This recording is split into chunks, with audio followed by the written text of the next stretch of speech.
Hey everybody, this is Bo Sanders and I am back here at Public Theology, and today I want to introduce you to one of my favorite theological concepts. Outside of perichoresis, the Trinitarian view of God, three in one, the dance, this is probably my favorite theological concept. It comes from John Wesley and Charles Wesley, founders of Methodism, 1700s, and after they died, some people took to trying to systematize how the founders, specifically John Wesley, made decisions, that process of discernment. And they found these four categories, and so they kind of formalized it in this thing called the Wesleyan Quadrilateral. And it means these four. So you have scripture, tradition, experience, and reason. And I love it because it provides a balanced approach to authority. If you're not going to go with, say, papal authority or that structure, if you're not going to be a fundamentalist biblically, this provides an excellent web, a living web of interpretation. Communities can utilize this in the discernment process. Individuals can hold on to this as a process by which they make decisions in a way that is both faithful to the tradition and engaged in the real everyday life of faith. So I'm a huge fan of this. I want to go through in two different ways, and I want to play this little game about what if you took one of them away. So some people have tried to use the analogy that it's like four legs on a stool, or that it's different lenses, like when you go to an optometrist and they put the lens on in front of you and they say, what about this? Is this better? What about this? Is this better? I don't like those. I prefer the living web because it's like a trampoline where the springs hold the tension, and it allows you, depending on where the emphasis is or the weight of a situation, that there can be compensation and adjustment. As you probably know, I'm not a foundationalist or a fundamentalist that thinks you get foundation stones in place, then you build on top of them, whether it's tradition or doctrine or the life of faith, and then they are not up for negotiation. I prefer this dynamic web analogy. I think it's a much better both word picture and a way of proceeding with decision making. So let's go through, play this little game, and then I want to go through this sequence and see if anything good comes out of it. So when you have these four, I like to do this thing, whether it's in my confirmation class or whether it's a faith basics kind of a 101 class, and say, what if you had these three but not scripture? So let's take scripture out of the equation. Well, it's fine because you have an experiential, which is a valid place for locating faith. You have a tradition that you've inherited, and it's reasonable. And that's fantastic. It just might not be Christianity. That's kind of my thing, is like, well, it's fine, but without the Christian scriptures, Hebrew and Christian testaments, given to us in the canon, you can have whatever you want, and I don't fault you for that. I totally understand why that might be appealing, but it's probably just not Christianity. So that's the first one. Let's do the second one. What if you have scripture, experience, and reason, but not tradition? Well, that would be interesting, because a tradition actually out of these four is my least favorite. It's the one that I have to wrestle with the most, being a part of denominational ministry and in my own Christian practice in community.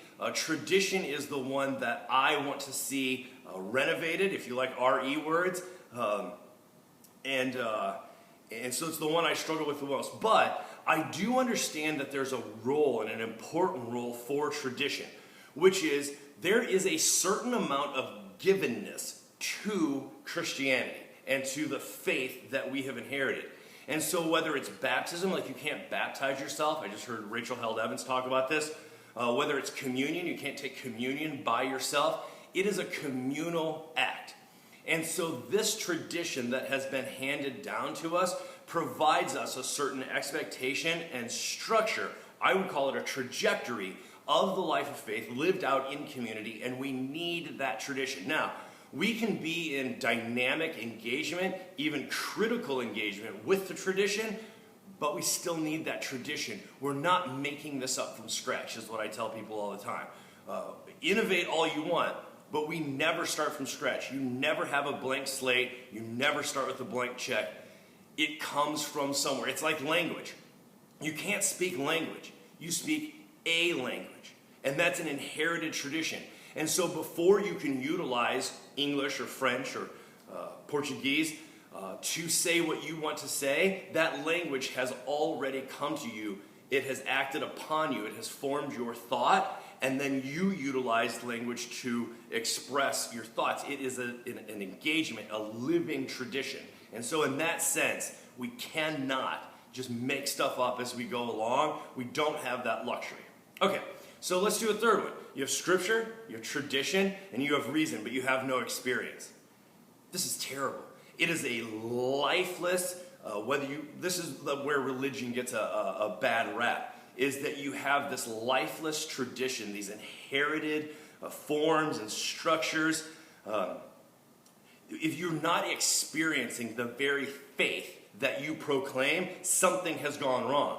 It's impossible to read either the Hebrew or the Christian Testament and not see that those who are portrayed in our scriptures experienced the faith that they talked about.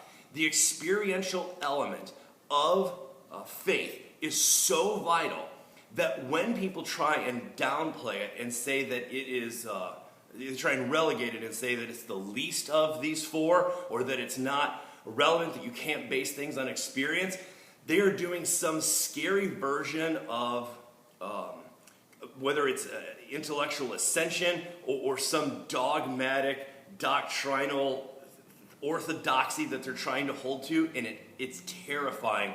It is when church becomes a museum, is when people are not experiencing the very gospel, the good news that we proclaim. Lastly, so you have scripture, you have tradition, you have experience, but you have no reason. And this is where cult-like accusations come up. When faith is not reasonable, people's suspicion goes through the roof. And I think that the real danger is not just from that external critique, but that there is a whole group within the church that actually, what some people call it fideism or fideism, you can pronounce it either way, but it means you can't understand unless you believe, or are enlightened, or elect, or chosen, whatever you want to say. But that there is a silo that's formed where the outside world, culture, science doesn't get to have a say about our faith, that it exists in a silo and is immune from that external review. And it doesn't have to be reasonable. We have this inherited tradition, we have the scripture, and we do this, and how dare you critique it? They are non-overlapping magisterium, they're called. And it terrifies me, this fideism or fideism, that some are not concerned that faith be in dialogue with reason. I think faith is reasonable if it is both portrayed and conceptualized correctly in a healthy way that is balanced by community. And we don't need to be afraid of reason coming into our faith, because it is a dynamic web, and depending on where the emphasis is, some of the springs on one side of the trampoline can adjust and compensate if there's too much weight being placed in another area, and we don't need to shy away from that. Okay, one last thing. When the quadrilateral was first formulated in the 1800s, it wasn't exactly like this, laid out in a square, in a square. It was more of a hierarchy. So you started with scripture. On top of that, you built on tradition. Then you went to experience. And lastly, you checked in with reason. And the reason that sequence is popular with people who are maybe more conservative than I am on this stuff is because if scripture doesn't cover something, whatever the topic is, then you check in with the tradition. If you can't find anything there, then you go to experience. Have you ever experienced this? Has anyone ever experienced this? And then lastly, you check in with reason. People tend to like that because there's a checks and balance and accountability. I'm not a fan of it. It feels too foundational, and then you build from there, that kind of fundamentalist bent. But I understand why some people find comfort in that sequence. So, That is the Wesleyan Quadrilateral. I would love to hear your thoughts on it, if this is a helpful analogy, especially when you combine the four with the living web analogy of discerning in community. I think it is a healthy way forward for us to have a faith that is both rooted in the tradition and in Scripture, but is also dynamically engaged in the world that we currently occupy. I would love your thoughts and your feedback. I'll see you next week with a new video.